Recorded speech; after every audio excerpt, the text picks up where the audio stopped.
Hey bass players, today we're going to be working on essential elements number 59, also known as little steps. Now one of the most obvious challenges about this piece is that we're playing the high D on the G string. This means we're no longer in first position or even in second position. We are in full-blown third position on the instrument. So how do we find that? We can start with our D scale. Let's just start by pizzicatoing our D scale. As we go up the string, let's be very aware of which note each of our fingers is playing. So here's open D, first finger E on the D string, fourth finger F sharp on the D string, open G, first finger A on the G string, fourth finger B on the G string. And then this is where our shift comes in. Usually in second position, we would have our first finger right here where the B is, playing that B note. But for third position, we're gonna go one more little inch to C natural. That's with our first finger. Now since we're in D major, we're gonna be using only our second finger and our fourth for C sharp and D. Another way to find your high D involves playing your open D and just searching for it with your fingers on the G string. So let's try it. That's our low D. Our open D. That's not the same note. No. There it is. We can go too high though if we want. Back down. Doing this simple exercise will really help your ear understand what it means to be in tune. When we're playing these higher notes on the bass, we really need to make sure we know where we are. That's why, even though we're only playing the C sharp and the D with the second and fourth finger, we have to be aware of what our first finger is doing. It needs to be squarely on that C sharp. You should be able to play D, C sharp, C, back and forth. Even when your fourth finger is being held down, your first, second, and third are all there to support and make sure that you're in tune. Just a reminder for bass specifically, when you play pizzicato on the bass and you're not carrying a bow, go ahead, use one or two fingers and make sure you're using the side of the finger and not turning your wrist down like this. Also, when you pull the string, let your weight go through to the next string and catch on that next string. I'm stopping on the next string and that's letting me use as much force as I need to on the G. Now let's try playing little steps pizzicato.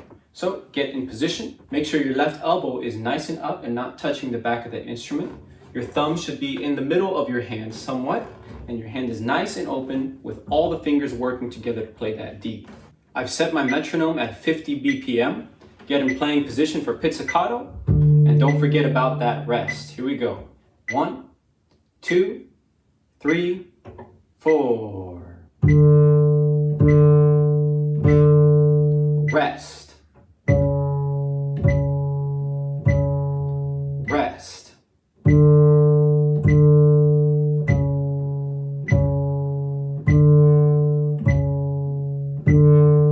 Rest. All right, now we're ready for our bow. Now when we pick up our bow, we have to make sure our bow technique is on point from the get-go. So I always like to warm up with an open string exercise. Some long tones, really. So why don't you go ahead and do that with me.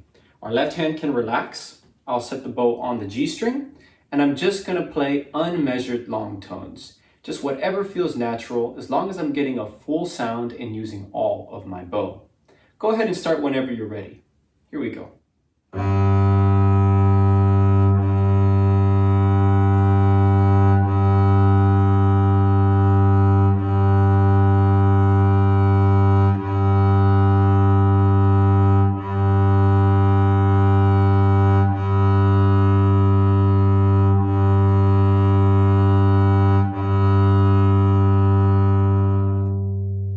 Let's take a look at our bowing. We have down, up, rest, up, rest, down, up, down. If we want to repeat these four measures, we're going to have to retake at the very end from our up bow all the way back to our down bow to start in the proper position again. All right, now that we've got all the pieces of the puzzle, let's put it together. Here's essential elements number 59, little steps. Set your bow on the string. 1, 2, 3 and 4. Rest. Rest.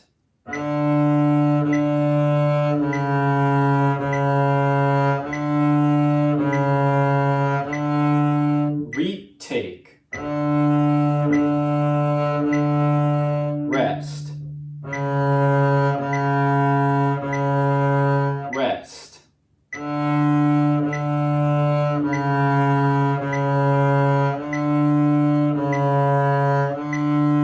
Rest. So just to review some key concepts. Our high D is played in the third position on the bass. That means our first finger is on C natural, our second finger is on C sharp, and our third and fourth finger work together to play that D.